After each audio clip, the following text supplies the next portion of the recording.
everybody. Welcome to Divine Purpose.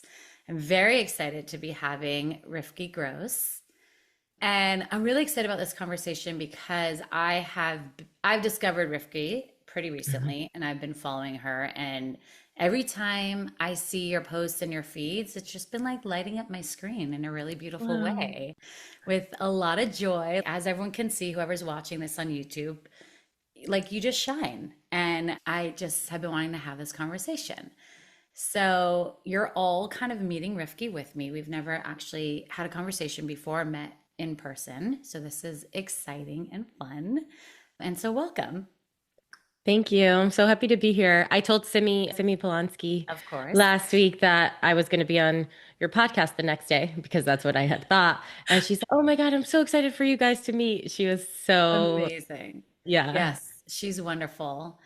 Yeah. Okay, so I've been following Rivky, and Rivky does a lot of really cool things that is really aligned with what things I love. As most people know who know me, retreats, number one, like top of the line highlight for me. I love going to them. I love doing them. I love curating them.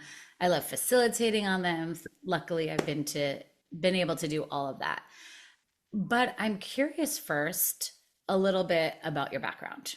So I Absolutely. feel like a lot of my followers, many may know you, but many probably don't. Yes. So why don't you give us a little bit about yourself, where you grew up, where you came from? How did you end up in this work? There's so many like different as people, there's so many different pathways that I can take with that question because it's just such a rich question. But the way that I'll answer it is starting like after I was in high school. So I grew up in, just so you understand a little bit, I grew up in an Orthodox Jewish community. I'm the oldest in my family, and I've always been like super, super curious. I've been reading books ferociously since I can read. I've actually read the least I've ever read this year, but I read like many books, and I've always just been a seeker, like a curious human being. When I graduated high school, school was very challenging for me for many reasons. And when I graduated, I felt this like experience of freedom. And most people that where I come from go to seminary. And I was like, done, not going, starting my life You're like like, this. school is over for me Oh, completely. We're out. Peace out. we're peace out. And I got a job pretty soon after at a preschool for children with developmental delays and things like that. And then I moved out of that job pretty soon after. I was cutting papers and we were singing songs, and it was actually really fun.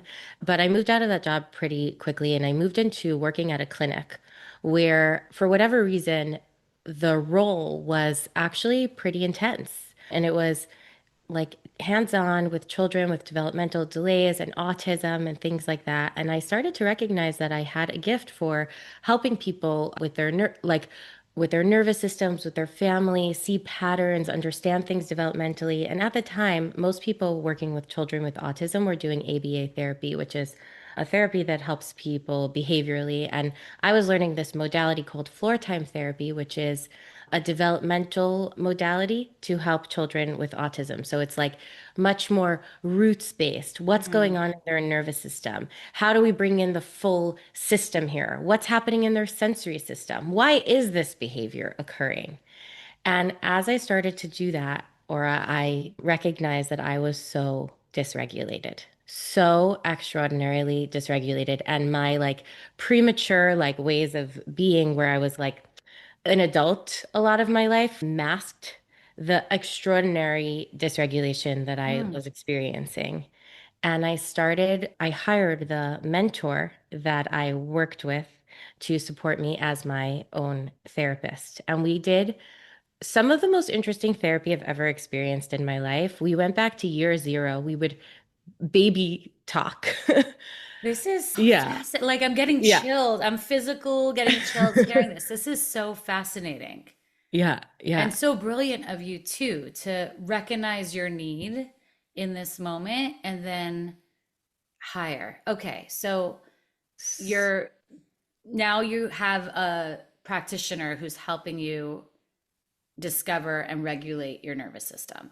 Exactly. So we're going back and we're really working through the developmental stages as I'm doing this work with children, and wild things are happening. Like people are calling me that I didn't even from the community, can you come to my house and work with my child? And I started to realize simultaneously as I was Mm. on this like healing journey that I had this gift with like my hands and to be able to support people with body work and things like that. And I went to school for social work. I thought that I was going to go. It's really, if you know me now and like my perspective on money and all different kinds of things like that, it's like ironic or a plot twist, or I know your podcast is called A Divine Detour, but I It went to really. school for social work so I can take insurance, so I can help people with this kind of therapy that didn't exist yet in Mm. Lakewood, where I lived, yeah.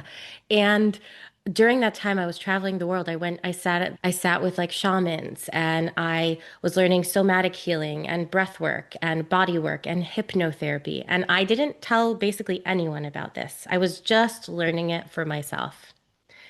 And yeah, I have a yeah, go question. ahead. First Yeah, of all, this is so cool. yeah. I wish I could do all that with you. Amazing.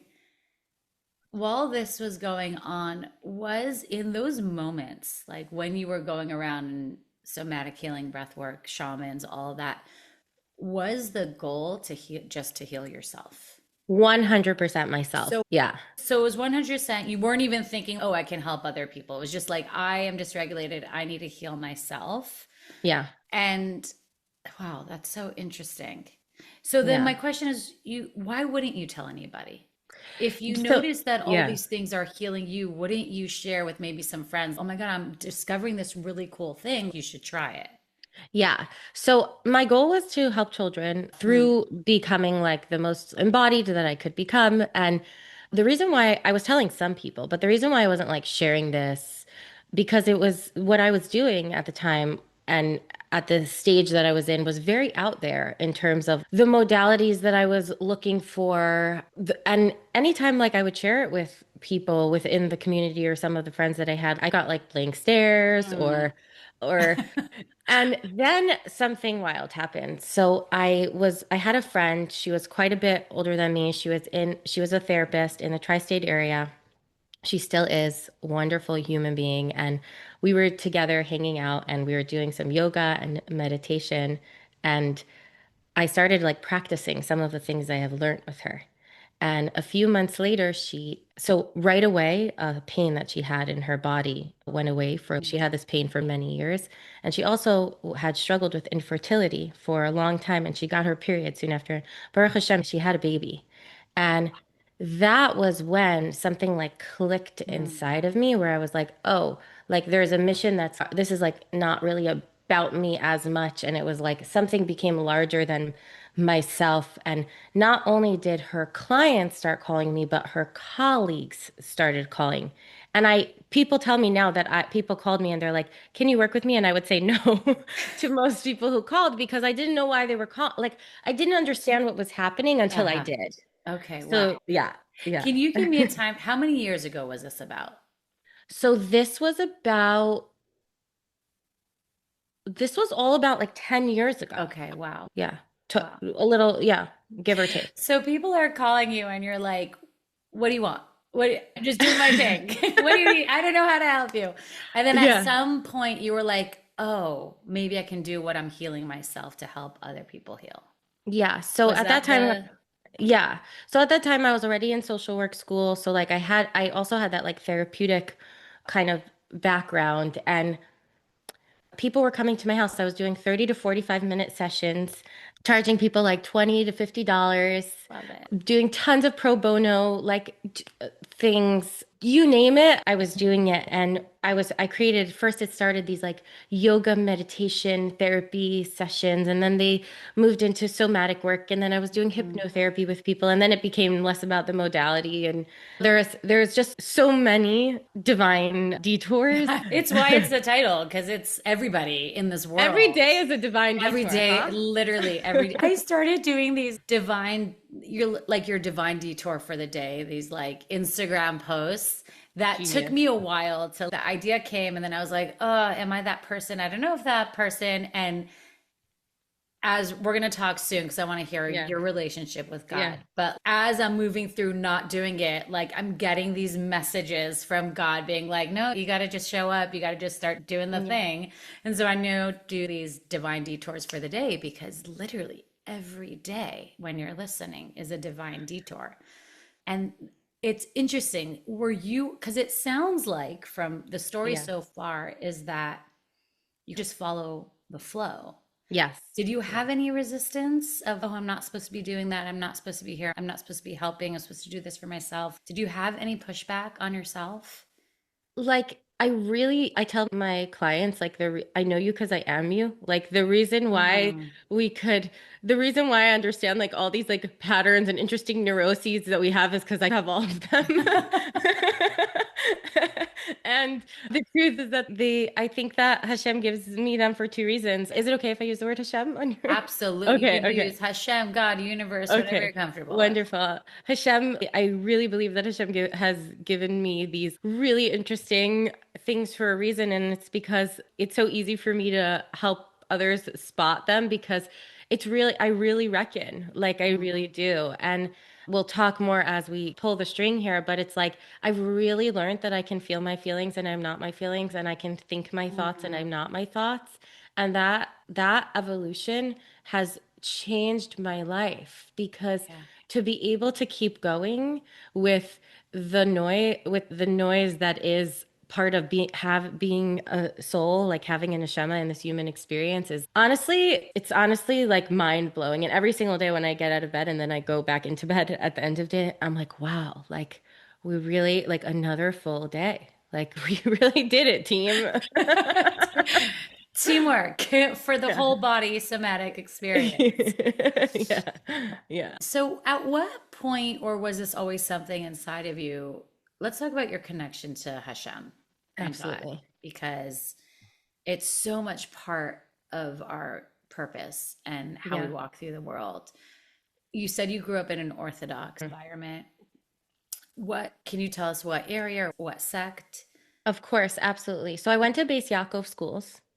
You I too? did in LA. In LA? Yeah. So I went to Bais Yaakov schools. So that can give people Yes, an context. idea. School was really challenging for me because I was an out of the box thinker. And I always had very interesting thoughts. I loved art. And there Mm, was so little of that yeah. where I come from, so little expression. I was always I always felt like different or disoriented to my environment, and I always felt like a slight difference in belonging, which I'm sure you can relate to. I'm looking at you and I don't know you, but I'm sure you can relate to You're became your like greatest that look like the Bais Yaakov girls I know. Yes, no, very. but becomes our greatest like gift Yes, in yes, life. And truly. my relationship to Hashem has definitely evolved into a real relationship. Mm. I think it was where I came from, I experienced it as more abstract, and I always had it in my life. There have been different touch points. I've had a few near-death experiences, which we may or may not get into, which Wow, I think we're gonna have to. we might have to. We I might don't know if have I've to. ever really spoken about some of them on a podcast, so that could be cool. Wow. That okay, Um, we'll get to that. Go on. so those were like different, I've had like different touch points Mm. where it was like, oh, there was a revelation moment. Oh, Hashem is with me. Uh-huh. But I think over the past few years, especially when I chose to step into the flow and resist much, much, much less and be in this like heartbreaking, heart opening, like heart wrenching, like walking with Hashem, like service, keeping my blinders on, keep going. What like the miracles and the revelations that just feel like they move through my life, the people that I love, the people that I don't even know but love's Yeah. lives. It's like I don't want to live any other way, and Mm. I desire it for every single human being in the entire world because living with Hashem is like nothing else. It's true. Yeah. Yeah. Would you be able to share one of your heart-wrenching experiences? I like to push people. One of the things of my podcast is that I love practicality. Yeah. And it's the feedback I've gotten back that like you're always on a mission to for someone to receive something Yeah, tangible. And yeah, that's really important to me. And so I feel like I understand what you're saying, but there's a lot of people who are still in struggle. And yeah, so when they hear an actual experience, they yeah, connect to it better yeah. than just, oh, someone had an experience. So if there's something you can share of something that was really heart wrenching or a struggle and like how Hashem showed up for you. So, Absolutely. yeah. I think we might need to go towards the near-death Let's do experience. it. Yes. That sounds like that's along those lines. Sounds like that would be a near death experience moment of practicality. We might just go there. We might Let's just do go it. there. During COVID, my grandmother passed away, who I was very close with. And we were just such a we were just such a close relationship. And it was like that time when people weren't even leaving their door, like during those couple weeks when people The weren't even beginning. leaving their Ugh, doors, really the beginning, like before yeah. Pesach. Yeah. And Wow. she was one of the first to pass away, like pretty soon after Purim of that year. I was like, after the Shiva or during the Shiva, I was already starting to feel a little bit like short of breath. And I was starting to feel like a little woozy and a little dizzy. And Bella, which is like the Jewish paramedics, they came and they gave me some oxygen and they made sure to monitor me with a pulse ox. And it was like a time where if you would go to the hospital, you would pretty much Yeah. not be Not come okay. back. Yeah. And I felt this, it was the strangest feeling, but I kept feeling this push and pull, like Mhm. energetically in my sphere, in my field. And it was like I kept feeling myself moving in and out. And I was like huffing and puffing when I would walk up the steps, which was not, and at the time I was like very fit and I was always working out. And it was like, something wasn't measuring up. But at the same time, I had recovered from some autoimmune stuff pretty soon before. So I knew that like my immune system might be a little Mhm. bit shot. And there was one morning where I woke up, it was on a Friday morning, and I felt this like deep gut feeling that I was going to die. And at the time, I had already learned to discern what is a gut feeling and what is anxiety. And I kept just like checking it against that discernment, and it just kept feeling like a gut feeling. And when like Hatsala had came that morning and I asked the Hatsala member, I said, what happens if I like lose consciousness or something? And he said, don't worry, if something happens, if you stop breathing, you'll call us. So I had put my phone near my bed and it was a Friday night and I felt myself get shorter and shorter of breath. And I looked at the pulse ox and I saw it going down and I was Mm. like, poof. And I couldn't even call. Like I couldn't even pick up my phone. And I felt so I get a little out of breath and stuttery when I say the story because it Makes takes me sense. back. Right. And I felt myself leave my body. And I felt myself and I saw myself on top of this bed. And I saw my life like how you would scroll on Instagram stories, like pass in front of me. And it wasn't like the positive or joyful things that I necessarily saw. It was actually like really challenging things, like traumas that some that I have had totally not processed or Mm. remembered, times that I felt alone, bullied, rejected, traumatized. And I was just like watching this and also like experiencing it in some kind of meta way. It's really difficult to explain near death experiences with words because Yeah. it's something that's like limala min hateva, like Yeah. beyond the ordinary. But at the same exact time that I was experiencing like the deepest pain that I've ever felt without my defense mechanisms, it's like the ultimate ayahuasca journey. At that time, I was also experiencing like the Shekhinah, like the infinite light of Hashem, like just like at the same time. And it's you can talk about liminal space and you can experience and duality and experiencing duality. And this was the most wild experience of duality that I have. It was like heaven and earth, body and soul, pain and light. And I was in it. I was inside of it. And suddenly I'm just tracking myself and I'm recognizing how far I've come to share the story on the podcast because I hadn't shared it with people for a couple years after it happened, besides my therapist. I So mean, it sounds yeah, extremely intense. yeah. Go on. Is it okay? Please continue. I'm like, what happened next? I love you already. It's extremely intense. Good. I'm here for Yeah, it. here for it. And I heard this voice. It sounded like it was coming from almost like a loudspeaker.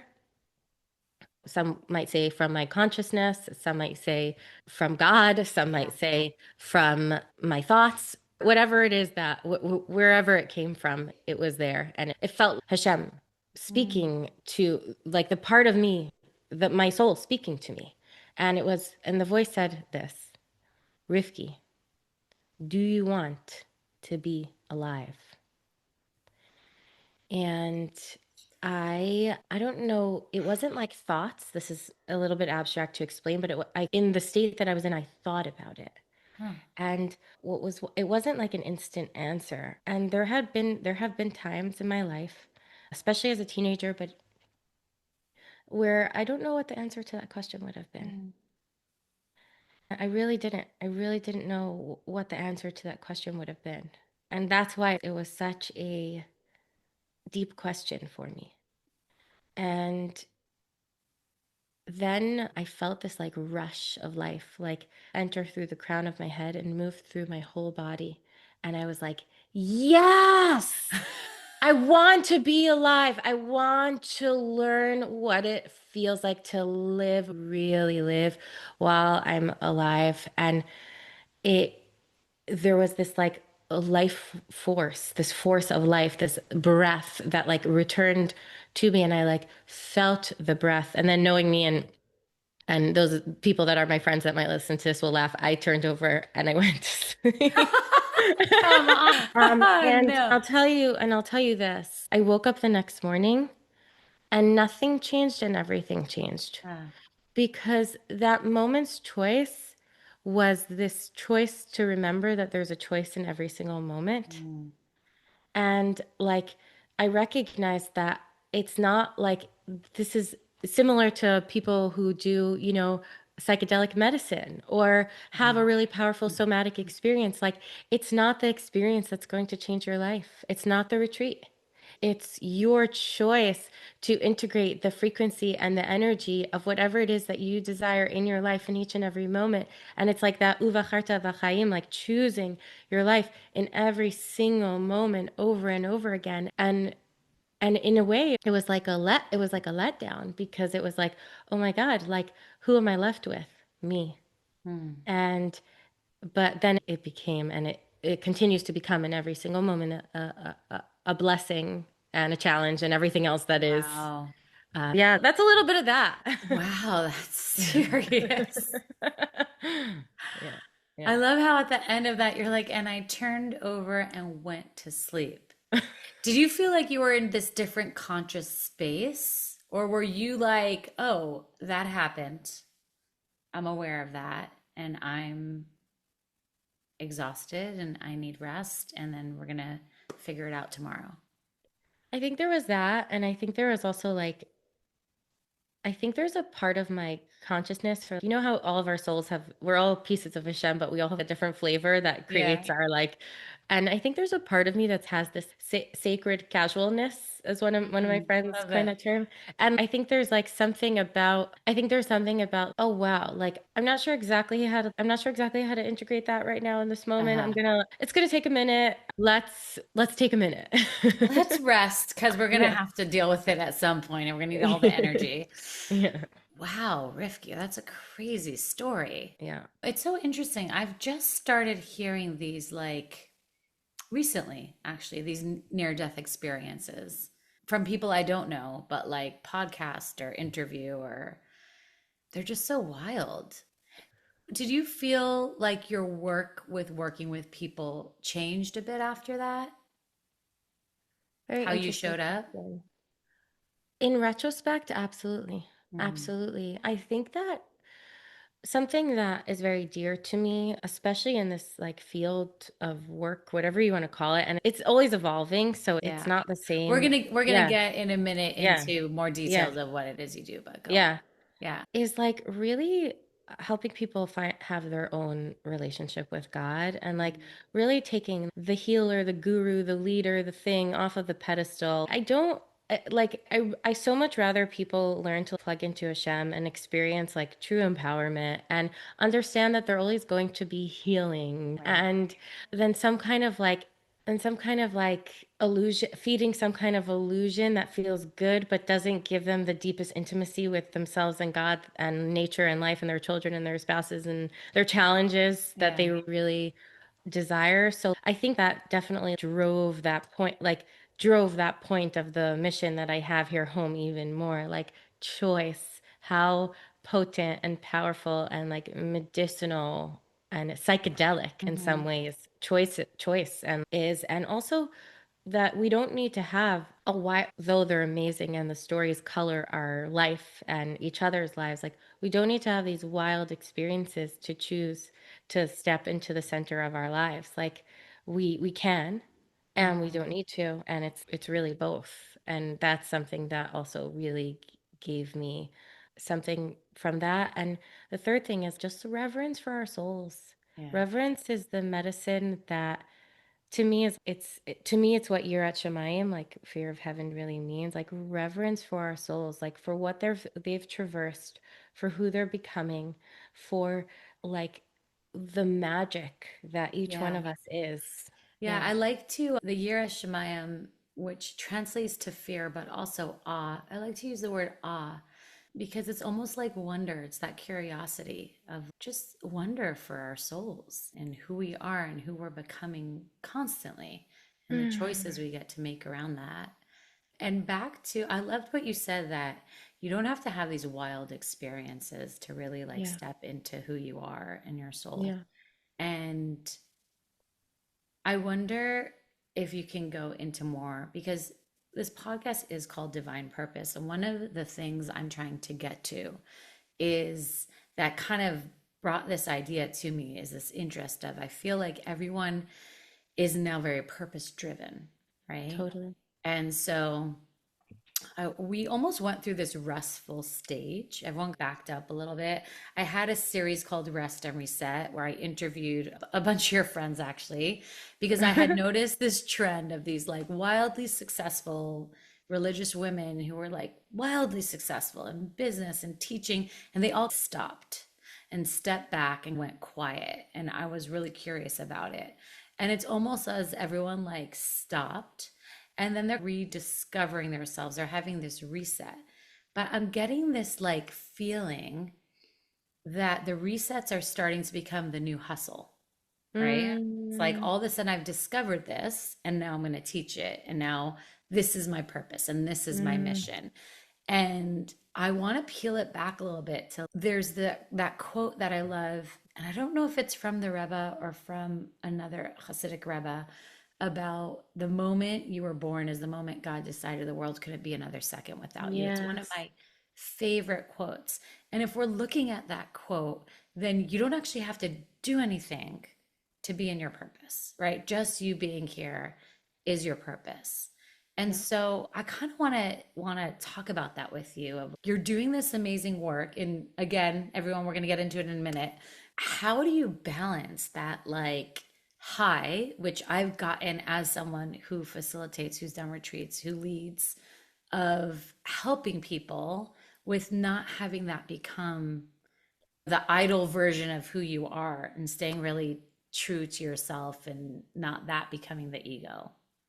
You're speaking like directly to my soul. And it's, first of all, I appreciate your art so, like the artful way that you're moving this podcast through the world. It's Yeah. so beautiful. It's so beautiful. And your question is speaking so deeply to my soul.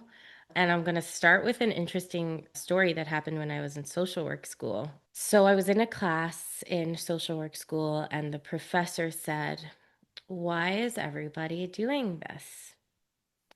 And there, most of the people there were like quite a bit like older than me. Some, this was like their second career. Some of them were like teachers or artists or whatever it is, and they were coming to do this therapy. And some people were like, because I discovered it was my purpose, because I'm really good at helping people, because people love to call me on the phone and ask me for help.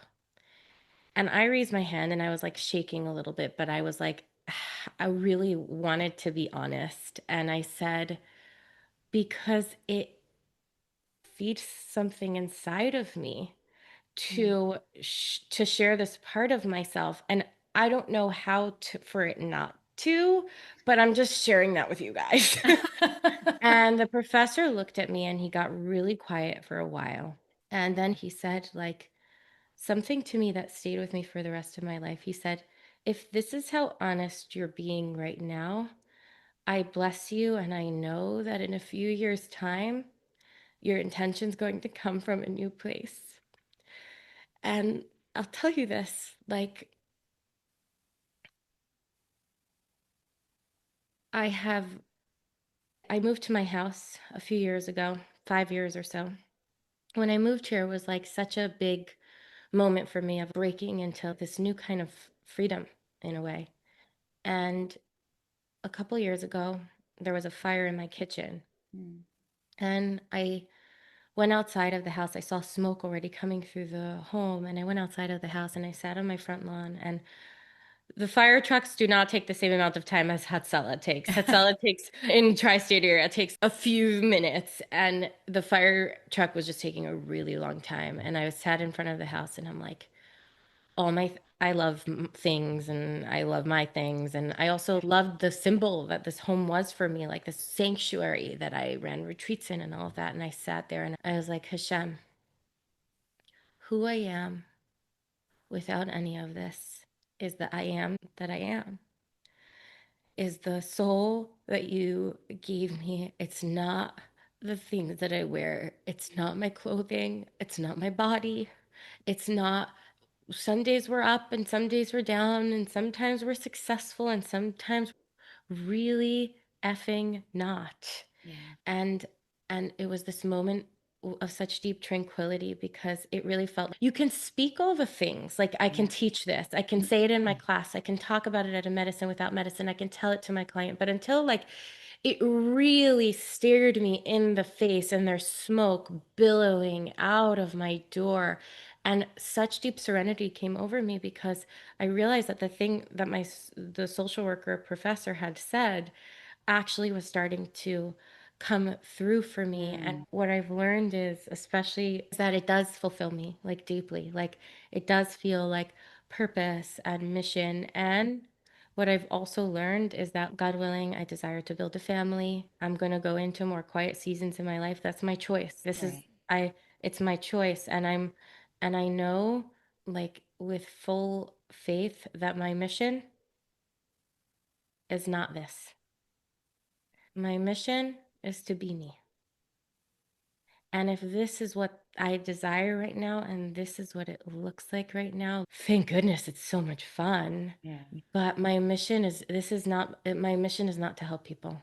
It's, it's my mission is to be myself, to, to shine the light of my soul, to sometimes step forward and to sometimes step back. And this is where I am right now. So this is like my favorite, probably my favorite question in the That's so entire world. beautiful. Yeah. That's so beautiful. That Yeah. says so much, and it's so good to hear you say it, right? Yeah. Because people who follow you or others like you, it's like they could get caught up Yeah. in, oh my God, this is her mission. That's so great. Cool. Now I need to create a mission for myself. Yeah. I need a purpose for myself. But the way you said that is so beautiful. My mission is me. Yeah. That's it. It's just your own soul and lighting up your own soul. And it reminds me of, I had my last series was called Divine Wealth, and it was where Wow. it's a really good one. It's where bitachon, money, and Hashem meet. And I had really incredible conversations around it. And one of them was with one of my favorite therapists named Marilyn Hershenson. And she talked about being in service and really being yourself and asking Hashem like to help you and what's the next step. And then and then the money comes.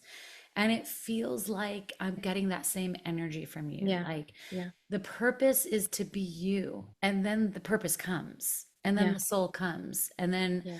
the mission comes. And then it's like divine detour. And then you're like, okay, Hashem, what's my detour? Just Yeah. head me in the right directions. And this person calls you and that person calls you. And it's almost like you really need to learn how to just heal yourself and light your soul up. And Yeah. when you do that, things move and shake. Totally. And like you said, like there can be a lot of misunderstanding, especially on online. Like you said, like people might look at you and think this, or Yes. people might look at you and think that. And I've learned to recognize that's also ego. Like my worry to be misunderstood Mm. has made me hold back from sharing certain things when I am ignited, or sharing because oh my God, like what if they think that I have a really big ego? And then I'm like, what? And then I'm like, that sounds like a really big ego, Rivky.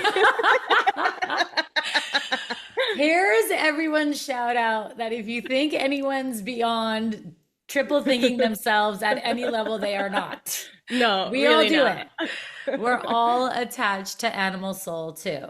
Yeah. Okay, so this is so interesting. So I want to talk about the work you do Mhm. because that's really how I found you.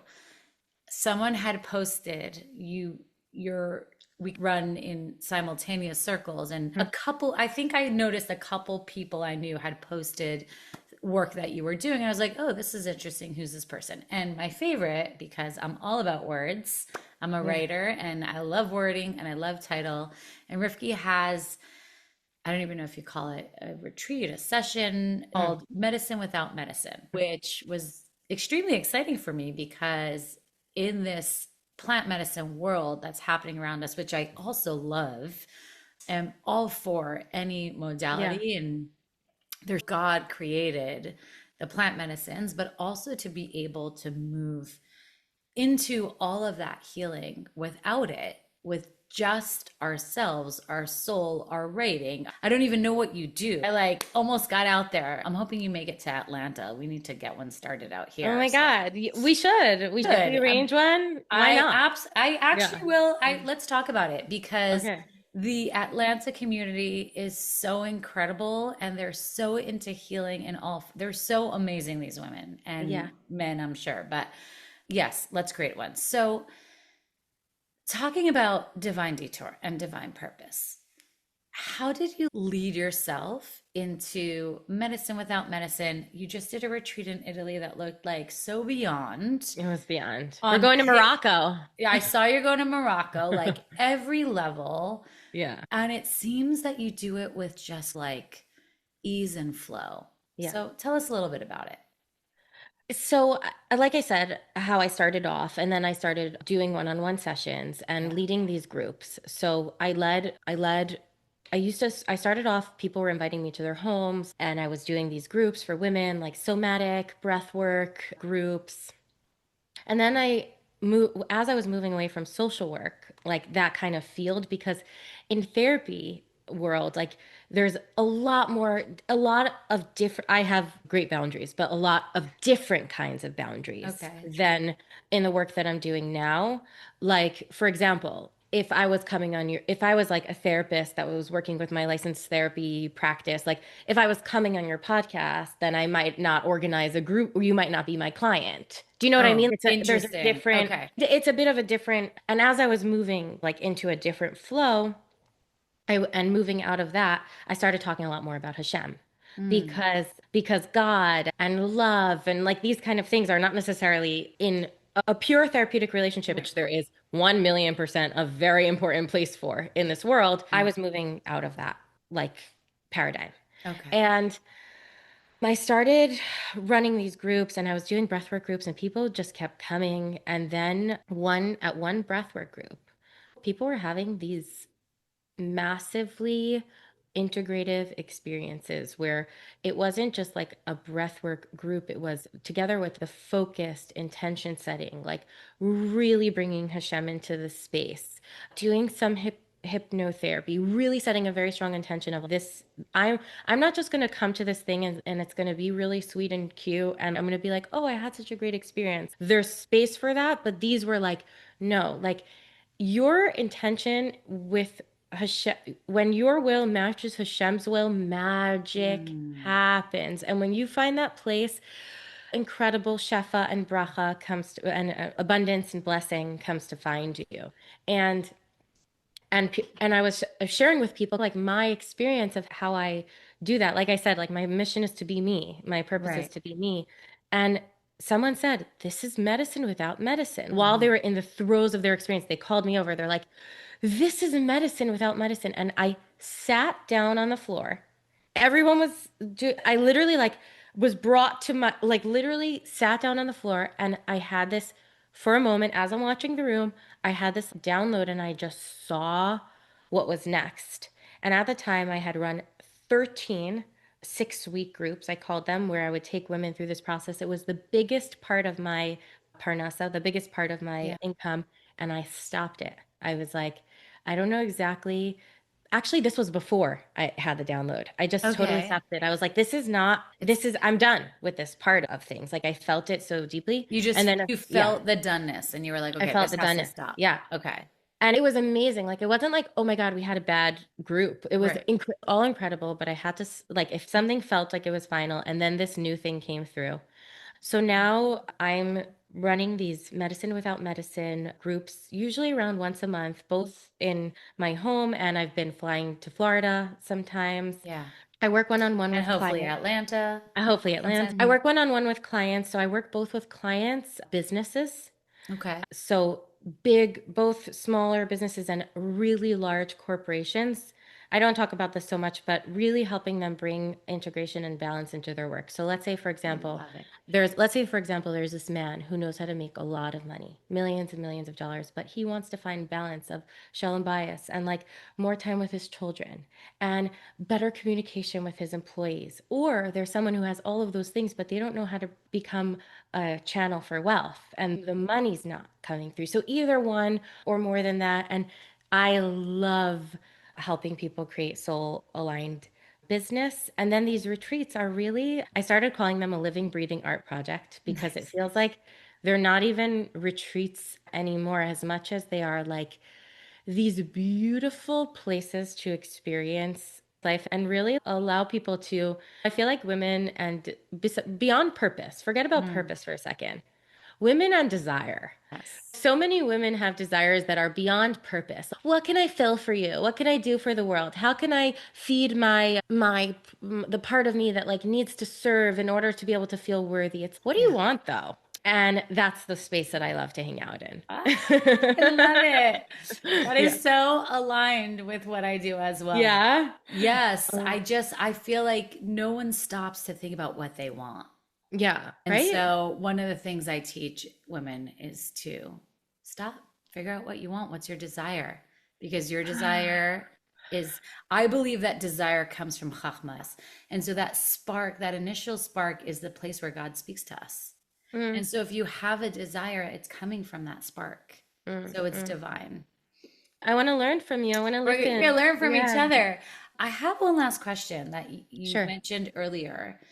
You said you help people figure out where, I want to get the wording right, where I think it wasn't desire because we just talked about desire. It was Divine like, will and their will. yes, thank you. We got each other. I got you. Where their divine will and God's divine will meet. Because Mm, I agree with you what you said. When you discover where your divine will and God's divine will meet, magic happens 100%. yeah. And people really struggle figuring out what their Yeah. divine will is. Yeah. So, Yeah. how would one practically work towards figuring that out? Again, like similar to the first question you asked me, there are so many ways that I can answer that question, but I'd actually like to answer it the most like Yeah, foundational. Yeah. yeah. So Yeah. I know there's a lot of ways, but as we know, too many choices, then Totally. Yeah. then we feel like we have no choices. And this is like one of the crux of this podcast is like Yeah. someone who really wants to be connected with Hashem and really wants to find their will in this world and have that magic happen. Yes. what are just a couple steps in that direction that they could Yes. use and take? Yeah. I think there are two things here that I want to share that are like fundamental and so simple that it's almost too simple, but I really feel that it supports me on my journey and so many others. The first one is something that I said an hour ago around I feel my feelings, I'm not my feelings. I think my thoughts, I'm not my thoughts. But the I feel my feelings is also a really important part. Like when we let our feelings move through us and not identify with them Mm, as who we are, because who we are is the I am that I am, the piece of Hashem, having a human experience that we are. It's so much easier to filter and not get stuck in the swirls. And getting stuck in the swirls is part of life. It's part of being human. And we forget, we remember, and then we expand. We forget, we remember, and then we expand. But to be able to return to our soul over and over again without spiritually bypassing, we need to remember to feel our feelings and that we are not our feelings, and to think our thoughts and that we are not our thoughts, because that is the way that Hashem could move through us. We can have that divine inspiration so much easier, so much more easily, because when our identity, which is not what we do, what we've done, mm, our greatest gifts, our talents, our purpose, etc. It is the soul that we are, our neshama, our soul, our unique piece, the piece, small piece of Hashem that we are. Our identity is enmeshed with our feeling, our experience, or even our thought. That is when we lose access to the kind of energy stewardship that we truly all have, every single one of us. No, none of us have more or less than one another. We all have our own unique way to steward energy and light into this world. So, one, just simply when we can feel our feelings and remember that we are not our feelings, when we mm. can think our thoughts and remember that we are not our thoughts. That's the first thing that I will share that really creates space for divine wisdom. Yeah. And yeah, Yeah, and I would just add to it for yeah, whoever's listening is that sometimes that takes a little time, yeah, right? Like absolutely. you're feeling your feelings and you can't snap out of it. That's okay. You're not ready yet. Yeah, Just let it flow through. But I love how you kept saying you're not your feelings and you're not your thoughts, yeah, yeah. because just remembering that is Yeah, expansion yeah, and will help you when you're ready to be like, okay, I could breathe again. exactly. And the second thing is quite simple. It's basically the thread that we pulled through this whole podcast. It's remembering that underneath it all, you are, like I keep saying over and over again, you are the I am that I am, that you are the piece of Hashem, that you are having a human experience. And from that place, you're not going to try to create as much from those more like discordant or disoriented or neurotic places inside of ourselves, because we feel anchored Mm, into who we are. And that's really where divine will, which is like our desires speaking through us, our instincts speaking through us, gets to be both like filtered through us in a way that we can actually understand it, and actualized on or acted on, because aligned action is the most important, or one of the most important steps in the manifestation process, the right. creation process. But and also imperfect action, as somebody who's really learning what it means to be myself every single day, and I will for the rest of my life. Like, my brain tells me that I need to be perfect, and my heart and my soul and my neshama says step forward imperfectly, because the soul is perfection. But the human will always reckon, the human will Mm. always be humaning. And the accept, to me, the frequency of freedom, that's what we call our retreats, is the acceptance that we will always have a human experience as long as we are in this body. So let's go. And B, radical responsibility, because radical responsibility leads to radical possibilities. And of course, there's so much more. I'm not No, that's simplifying. Yeah, that's no, that's yeah, beautiful. And I'm just yeah, gonna feed back to you. What I'm really hearing for people yeah, is that you're not letting you feel all the feels. You're not your thoughts, you're not your feelings, but feeling them and let them process through yeah, with that expansion of knowing. And then also remembering that you are, I am what I am. You are a soul, you're a piece of the one. And when you do, that's the moment where you kind of the noise kind of disappeared. And then you Hmm. could hear one of my favorite sayings that I got from Tosha Silver, who's a Yeah. writer of wonderful books, is this saying that I keep saying, and it's in that space of I am what I am, and my connection with Hashem, with Source, is what is my next step? Hmm. Whenever I get really quiet and I just say, Hashem, what is my next step? I can actually hear it. And it could be Hmm. anything. It's wild. Yeah. And without fail, when I take that next step, and like you said also, the imperfect action is so Right? big. So I've spent years Yeah. not taking imperfect action and Yeah. doing nothing. I mean, Yeah. doing life, but Yeah. so many things I couldn't let myself do. Yeah. And now it's a constant do and release, do and release. Oh my And God. that's so big. Totally. And Totally. that's And so big.